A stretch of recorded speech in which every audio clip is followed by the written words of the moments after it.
Okay, welcome to CIS 5620.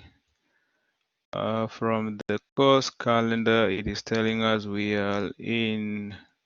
So first of all, the exam from, was it last week or the week after that?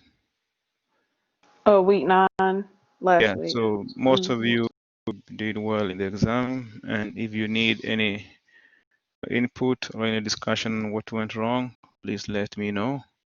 But I think for the most part, we did not have any major issues. So we're in week 10, I think, and we'll be working on human resource management. So this is actually an area that most of you are familiar with. And we're going to be revisiting some of the concepts that you might have come across. There is a class you might have taken in the undergrad called organizational behavior or organizational theory, depending on which program you are in. I think is mostly organizational theory. Or some schools have something about human resource management. So they talk about how to manage people. People are the most important resource in a project. And there are very many things that can go right, and there are very many things that can go wrong in people or how you manage people, which eventually end up impacting your project. So there are some theories which, from the academic perspective, when you talk about the theory, we're talking about facts that have been validated. So it's like a hypothesis that has been tested and proven to stand or give the same results under different environments. That's what we call a theory. In contrast to when we talk about a theory on the street, we are talking about facts that don't have any uh, they don't have any practical application to them. So you need to make that distinction, especially in your as you move on with your education. So there is a difference between theory from an academic perspective and theory from on the street. Because some people say, "Oh, that's just theory," meaning there is no practice, there's no practicality to it. So we'll revisit some of those theories that have been used to help manage the people, and we talk about theory X, theory Y. There is what is called the Maslow's hierarchy of needs, and that's why most of the time we are going to school, because basically you want to improve your life and improve the life of your loved ones. So there is a difference between somebody who is at undergraduate, somebody who is at the master, somebody who is at the doctorate level. Most of you who are doing the master program, you are sacrificing a lot, and you're hoping that that investment that you're making is going to move you to another level. So there is also what you call motivation. So there are theories of motivation. What makes people do what they do? So we have what intrinsic motivation and extrinsic motivation. When you see somebody waking up at 5 or 5:30 or even 6 to go for a run, and maybe some of you have been driving around and see somebody running at 6 a.m., will say that's nuts. But that's what we call intrinsic motivation, because somebody is running out there and there is nobody who is pushing them. Okay, they are doing that out of their own will. That's called intrinsic motivation. Okay, so we'll be looking at that.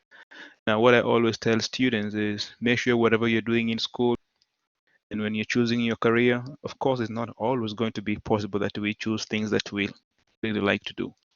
If, excuse me, you are in a career and you really enjoy doing that, and that's what you really want to do, and it pays you very well, you're very lucky. But there are many of us who don't have that choice. Like, for instance, now the medical field is one of the fields that at least the job is guaranteed and you can have a guaranteed income. It is a very demanding job, and it's not everybody who can do it. But there's some people who don't have a choice. They have to do that because that's the only way.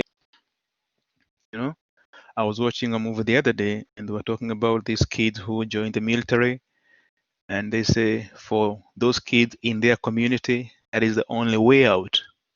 Okay, you either join the military or you're done. So sometimes you're going to be doing things because of what you're calling extrinsic motivation, because we are motivated by things that are external to us.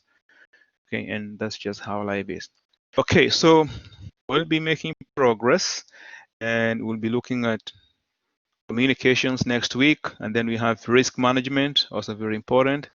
We're going to be looking at procurement, and the last one is going to be the stakeholders. So although we are saying that we have 14 weeks here, we should be hopefully done by Thanksgiving, because that's how the schedule is. And I think this works well for us like that. So this is week 13. We'll have two topics together: project procurement and stakeholder management. They're actually very, very close. So we'll look at that. Now, remember, we're talking about the human resource, employees, they're also part of the stakeholder. Okay, so that's why the stakeholder is kind of like a summary. So that gives us the 10 knowledge areas. Now we are working on, which is that project human resource management, and the same way we do. So I mentioned about these theories here.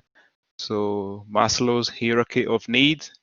So this means that is a theory that tells us about how the human beings are structured.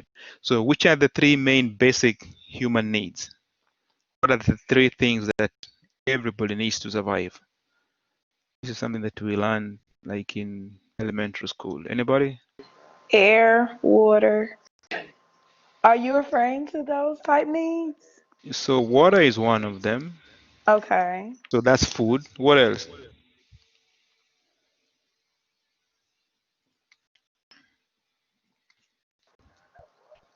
So not air? We don't need air? Yeah, air is part of it. Air, Yeah. food. What else? What Shelter? does everybody need? So we all need Shelter. food to survive. Shelter. Yeah, and shelter. Okay. So that's why even when you talk about like when somebody does not have anything, okay, one of the way that you can know that somebody has completely exhausted all their resources is when they become what? Homeless. Hmm. Okay, so when somebody is homeless, that is the worst that you can be, because that means you have nowhere to sleep. So shelter is very, very important. So that guy on the road who is begging, of course, he's begging to go buy some food, but also he needs, and he's begging because he's hungry. So that's when you talk about that hierarchy of needs, the person on the street, he is really at the bottom because he doesn't have anything. He has to borrow so he can go buy some food. And then once somebody eats, then they have to look for what? For some shelter. And then once you get shelter, then you start looking for some clothes. Okay, so those are like the three main basic human needs. And then once you satisfy those three needs, then you move to another level. Okay, first of all, you have food. Then you have some clothes on your back. And then you have shelter. And then after that, now you can move to the next level.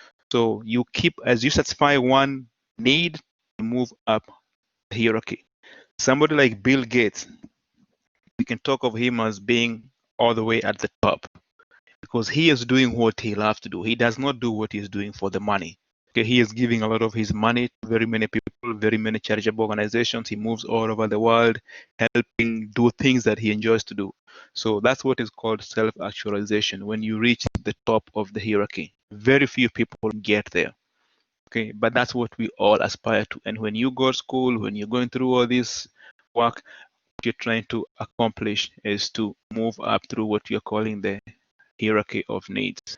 Okay, so we talk about the McLeod acquired needs theory, and then we talk about the theory X and theory Y, and these are the people who actually invented these theories. So usually theories are going to be given a name according to the person who did that.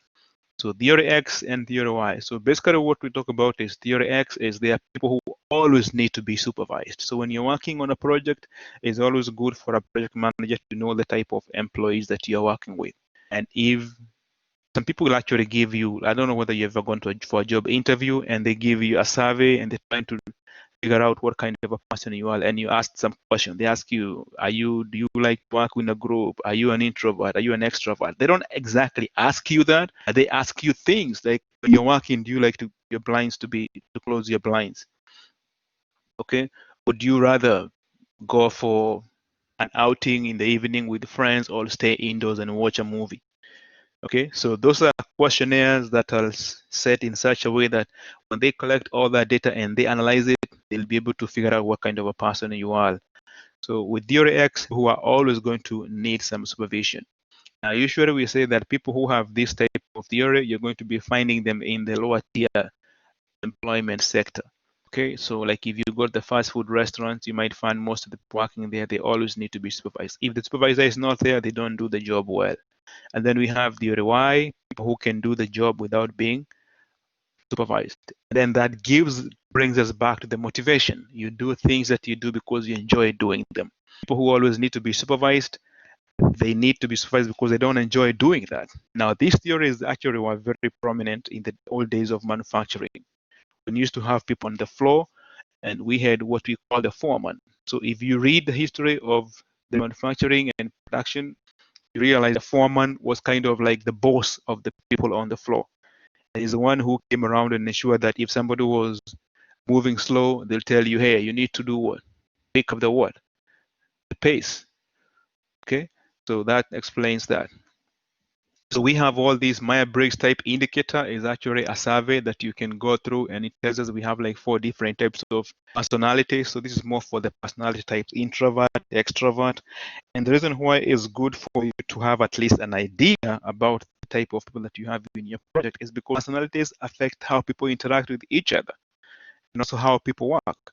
So if you have somebody who is an introvert, okay, he might not be a very good leader, okay, because they don't like to be bothered. They like to be given the job and be left to work on their own. Okay, different techniques that you can use to help in handling conflict. Okay, now conflict is actually good in a project, and we have seen this, especially for the guys who like to watch football.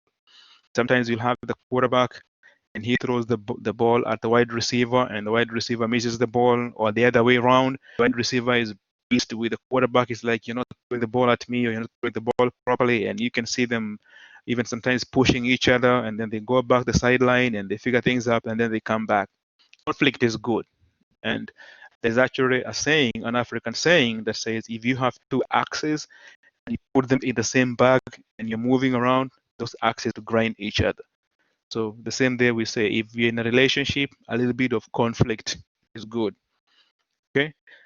So that explains about that. Then we have like the leadership styles. We have different types of leaders. So a project manager, you are a manager, and also you are a leader. So there is actually a difference between a leader and a manager. A manager is somebody who deals with everyday items or everyday activities. A leader is focused to the future. Okay, they are more strategic. They are looking at the things that are going to happen in the future. And sometimes that has been explained through what we call doing things right and doing the right thing. So doing things right is what managers do. They do things right now and now. Okay, for the leaders, they do the right things. So you might not be able to see the results right away, to be able to see the results down the road. So that's more what you're calling strategic. So leaders deal with strategic decisions, managers deal with what you call tactical decisions.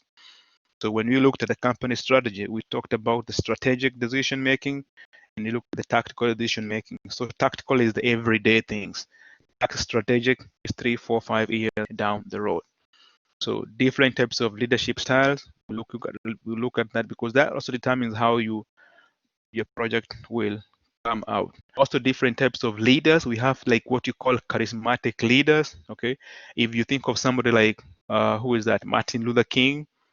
Okay, those are people who people give them what they call the reverend power. When you talk about Martin Luther King, there is some kind of power associated with him. When you talk about Nelson Mandela, okay, when you talk about Barack Obama, okay, and also we have some leaders like the current president we have. Okay, there is also a category for leaders like him. So we'll look at that. And then there is this other concept of what's called the growth mindset and the fixed mindset. Okay. So some people will tell you is good, and there's a lot of things that actually you can watch on the internet about the growth mindset, whereby you allow yourself to think outside the box. Okay. And then some people say mindset. You only think, oh, this is what is happening to me. I'll never get out of this. I'm doomed to fail or whatever. So a lot of stuff was about the growth mindset. And usually the growth mindset says that you have the fate in your hands. You determine your fate. Now there are advantages and disadvantages of each. And even the growth mindset, there is also a lot of research that has been done and said it's not always good to always emphasize the growth mindset. You have to be careful because there are some negative things associated with the growth mindset. Resource histogram. So this is a chart that you're going to be generating. So this is a part of what you're calling the tools, resource histogram. And if you're working on the Microsoft project index, you might have come across the resource histogram.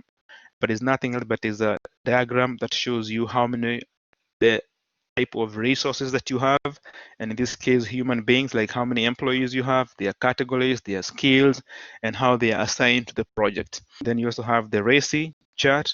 Okay, so this is a chart that shows information about who should be informed about project management decisions. The RACI chart and the resource leveling. So remember we say that the triple constraint is about the cost, the schedule, and the what? Cost, schedule, and what? What are the three components of the triple constraints? Three. Three components of the triple constraint. What are they?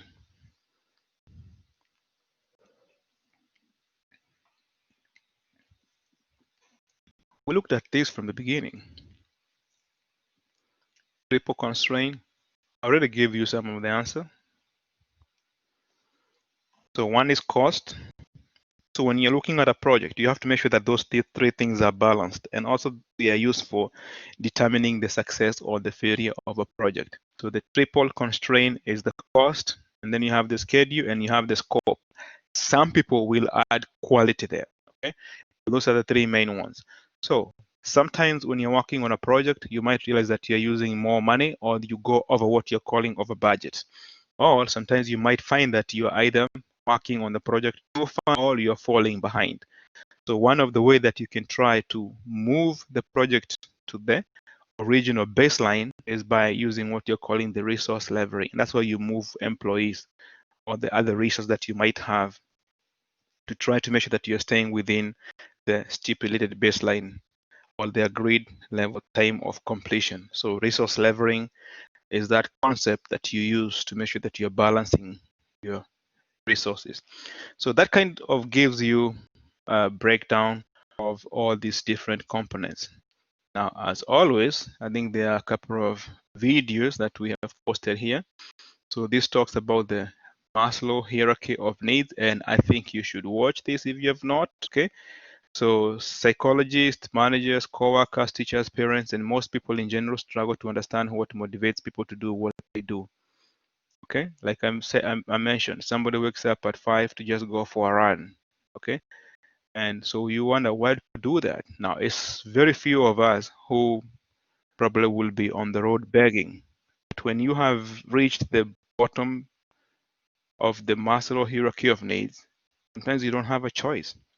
Okay, so the things that we do, what motivates us to do the things that we do?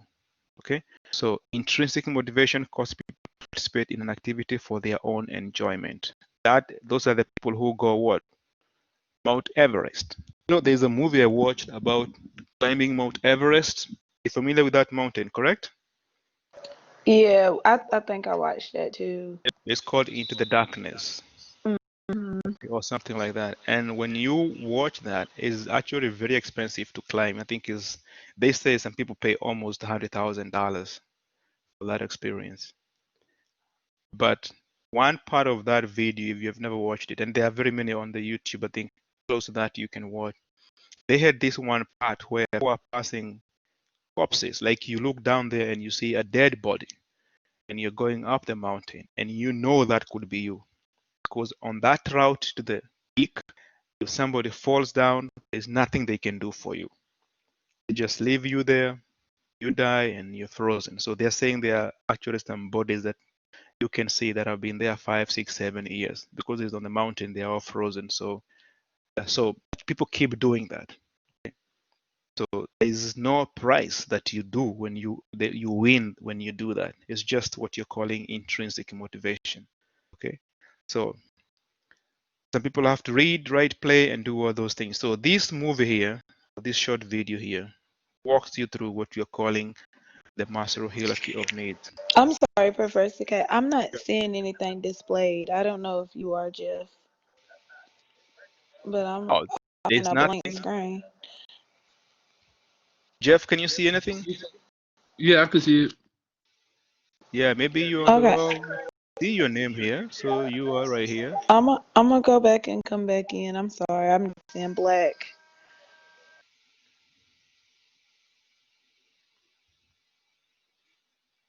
Okay, we'll give you a minute to do that.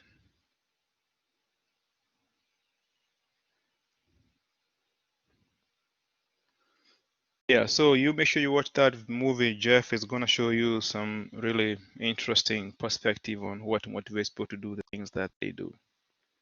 The darkness, right? Yeah, it's called Into the Darkness, or just anything to do with Mount Everest. Okay, okay. Into the Darkness. I think that's the name of the movie. Okay. YouTube something. All right. Yeah, and that also tells you like people who got out of space. Some of them just do Yeah. it just because they have that motivation. Right. True. Yep. She's back. Okay. Yeah. Can you see anything? Yeah, I can see it now. Okay, perfect. So that's where we are.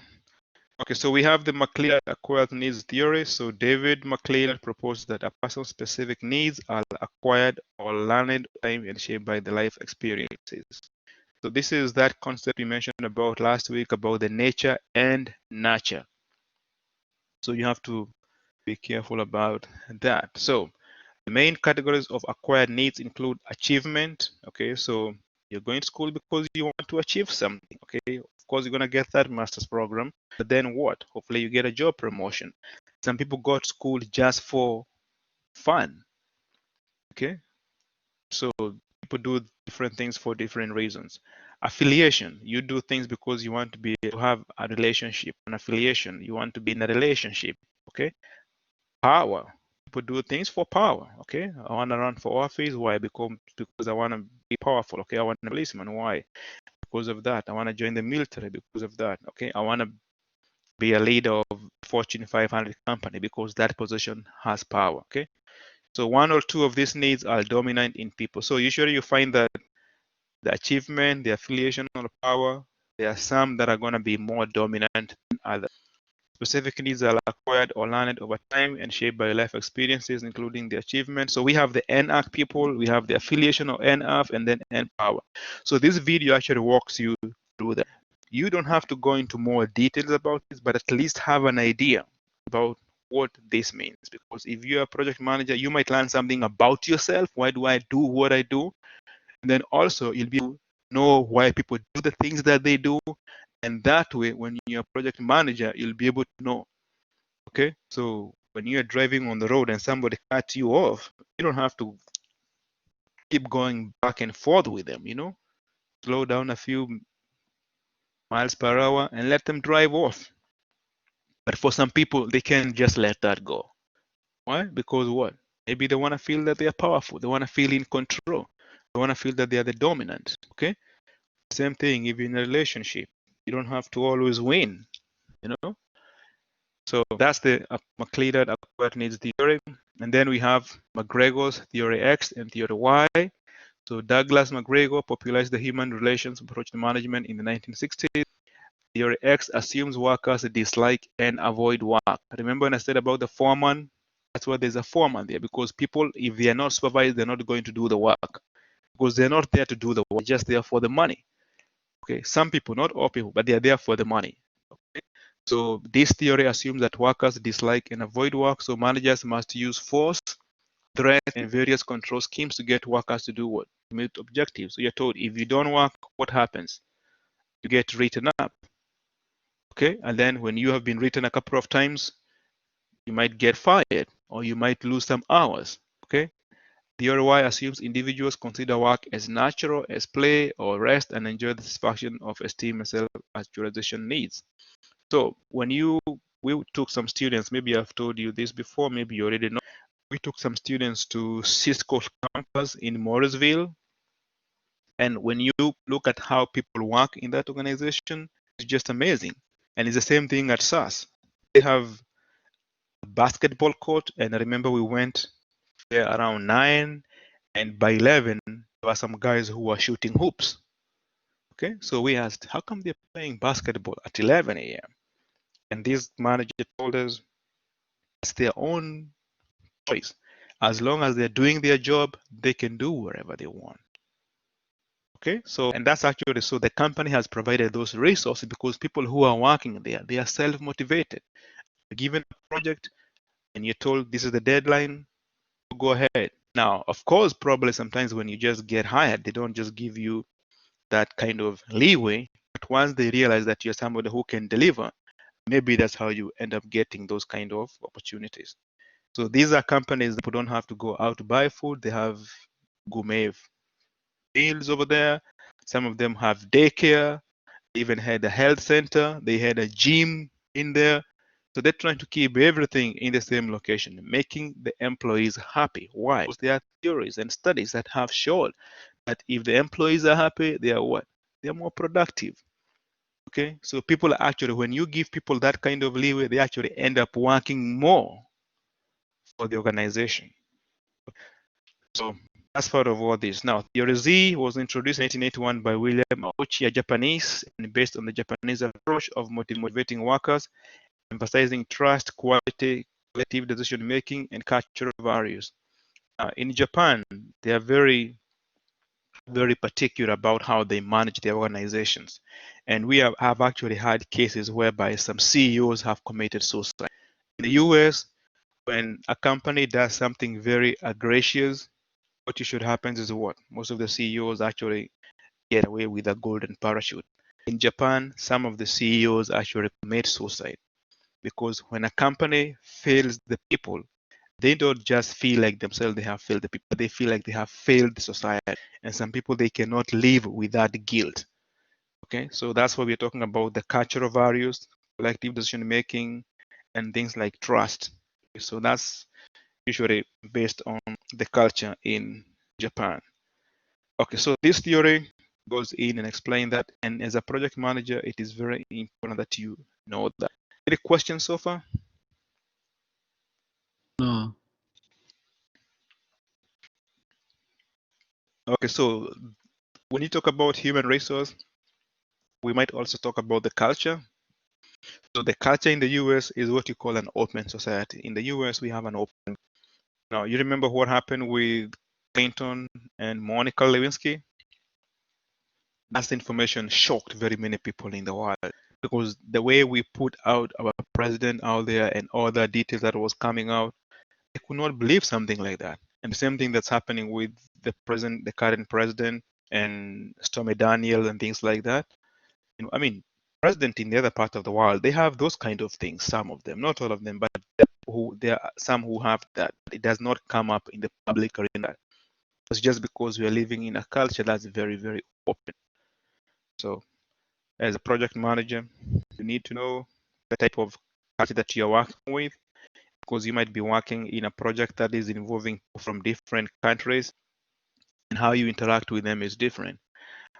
Here, I don't know, I was talking to my son the other day, and he was telling me that he has a teacher who is going to be revealing the gender of the child. You know, so this teacher is pregnant, and she's going to be revealing the gender there, the gender of the child, and I couldn't even wrap my head around that concept. So why is that important to what? Eighth graders know the gender of the child of the teacher? Right? So it's all about the culture. That's how we do things here. Okay. Teachers feel free with their students. They can tell them those kind of things. In some other cultures, a teacher will not even talk about anything about her being pregnant with the students. Okay, you see it as a student, and if you act like you're noticing it, you're actually in trouble. Okay, but so that's part of the culture. Different societies, the way we do things, the norms is going to dictate how we want. Okay, so this talks about the 6 leadership styles.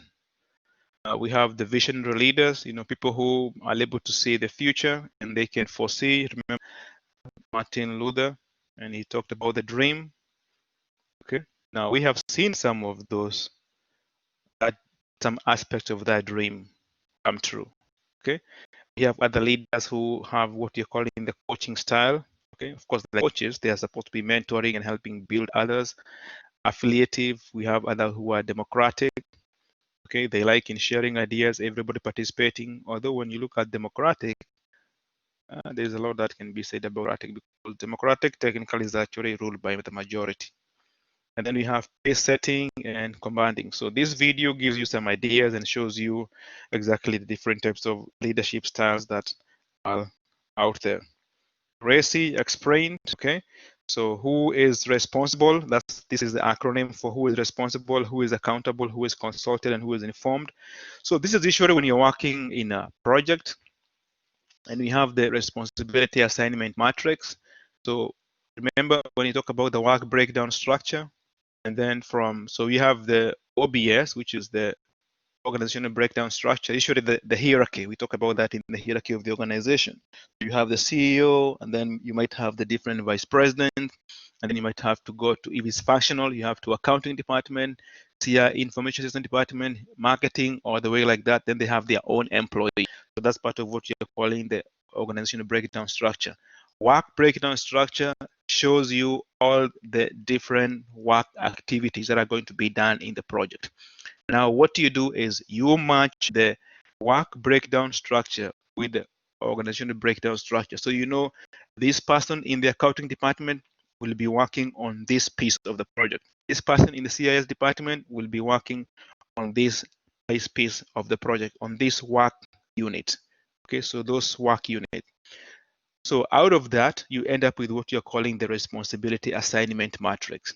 Okay, so so these people in the organization, they're going to be assigned a responsibility based on their position in the company and based on the work unit in the work breakdown structure.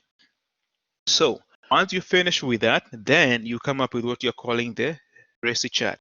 So for every activity, you need to specify who is going to be responsible for that, who is actually doing that work. So if something goes wrong with that work activity, that's the person you're going to be consulting. So the buck stops with them. On the other hand, you have to show who is accountable, who signs off on the task or has authority for it. So if there is any money that needs to go into that project, who is the one who is going to be signing off if that work is done? Because it's not always that the person who is doing the work is the one who signs off, is the one who is accountable for that. Okay, and then you have the consultation. So if there is anything that needs to be done, who needs to be consulted, and then who also needs to be informed. It's not everybody who needs to be informed on every work activity. So that is a chart that you come up with, and that is very, very important, because remember we said the role of the project manager is to harness the resources of all the other employees who are working on the project. So that's why we said he spends a lot of his time communicating, 90% of the time. And you can see all these entities who are working on each work structure, on each work unit, the project manager needs to know who they are. Okay, so that's what you're going to be working with as a project manager. You have the RACI. So this video gives you a brief description of what the RACI chart is. Then resource leveling. So usually it's good for you to at least understand how to do it manually. We have a lot of software that can actually do it for you. You may work on it as a project manager or as part of a project group. So watch this video, and it gives you some of the concept, because what usually happens is you might have more activities than the people, okay, who are working. So it's like you have a team, and sometimes you find that you might need somebody to play more than two positions. Okay, of course, you know that they cannot play two positions at the same time. So somebody might be playing one position during the offense, and then he can play another position during the defense. So, and if somebody injured, then they can substitute for them. So that's part of what you're calling the resource leverage. So resource leveraging is nothing else but is a technique for resolving the resource conflicts by delaying what? Some tasks. So what you do is you delay some of the tasks because you don't have somebody to do that work. And you have to make sure that by delaying tasks, you're not going to be impacting the completion time of the project, or you're not going to be significantly impacting the start of another activity, because you have to follow what you're calling the precedent diagramming technique. So the main purpose of resource leveling is to create a smoother distribution of resources usage and also reduce the over allocation, whereby you might have too many people who have been assigned to too many tasks.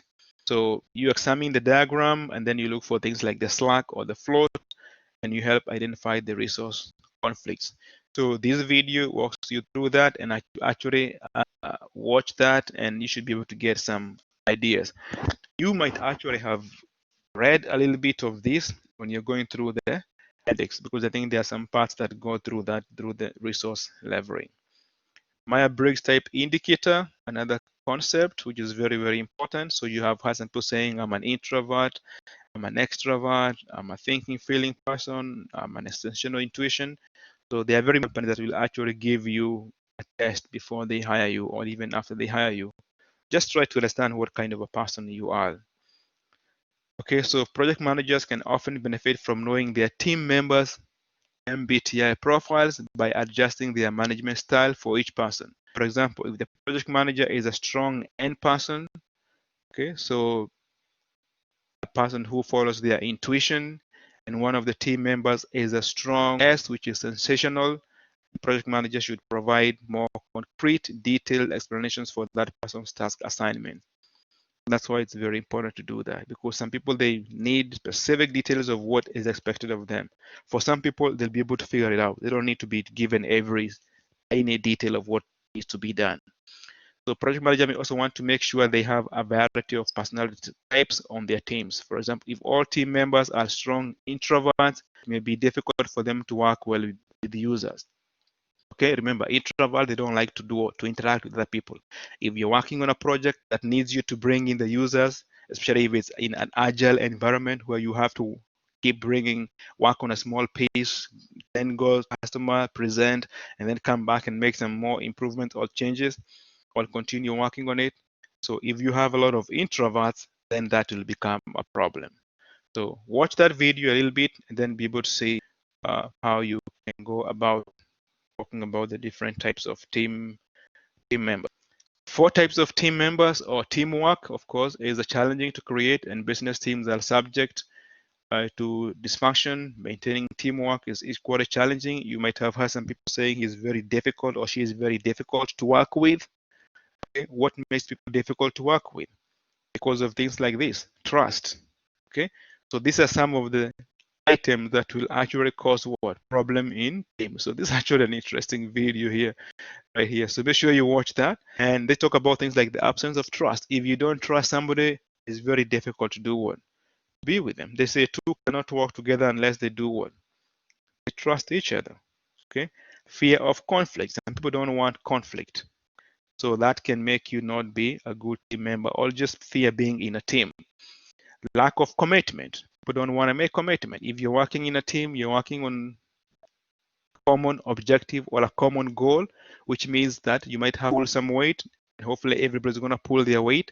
Some people don't want to do that. Avoidance of accountability, the same way. You don't want to be accountable. All in attention to what? Results. You're just doing things haphazardly. Okay? So these are some of the functions that can lead to problem with teams, what you're calling dysfunctional teams. Okay, so there's different techniques that you can use to actually control conflict in a team. Okay, so one of it is confrontation, directly face conflict using a problem-solving approach. Okay, and we have seen this, and I'm sorry to be using the same example of football. Quarterback gets sacked, and when he gets to the sideline, the coach is on him. Okay, he's like, "Come on, man, you can keep getting sacked. You can keep getting all these interceptions." Then you can also use what? Compromise. Use a give and take what approach. Some people have done that. Okay. I was actually reading something today about the US Constitution, and they talk about some documents that if you have some time, actually they said you can read those ones if you're having problems sleeping. They're called the Federalist Papers, or I think the Federalist Papers, something like that, something close to that.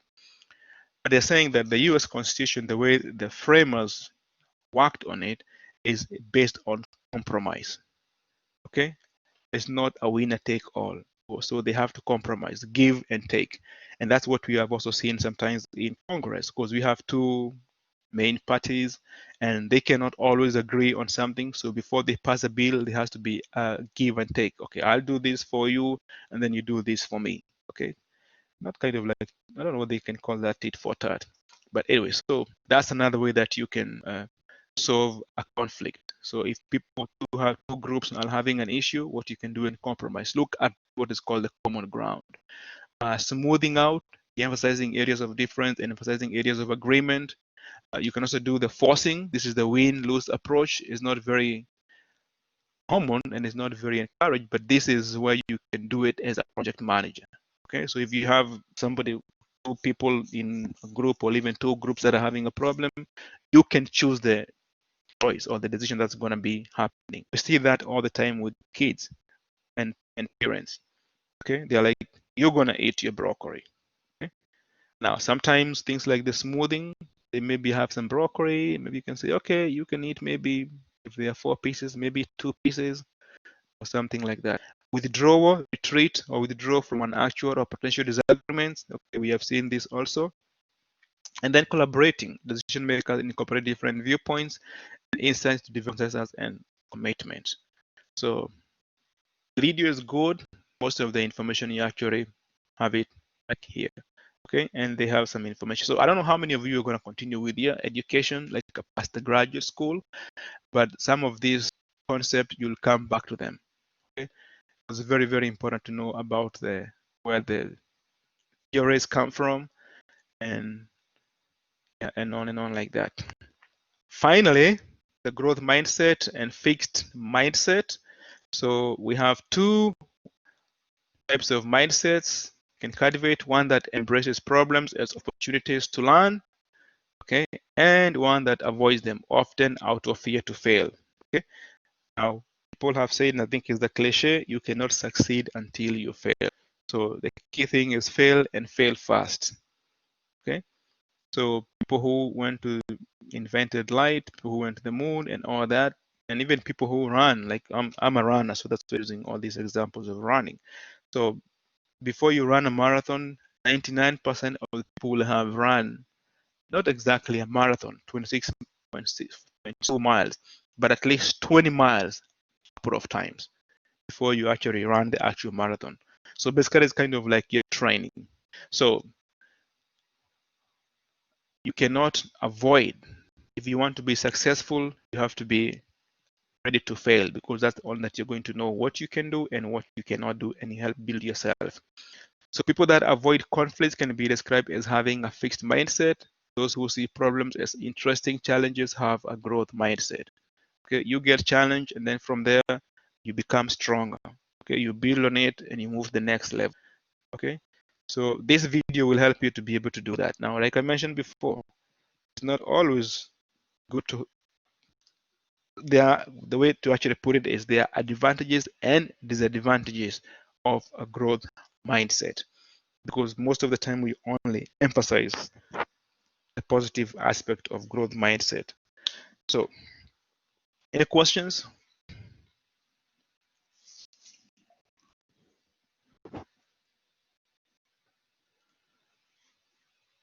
Anybody there? Yeah.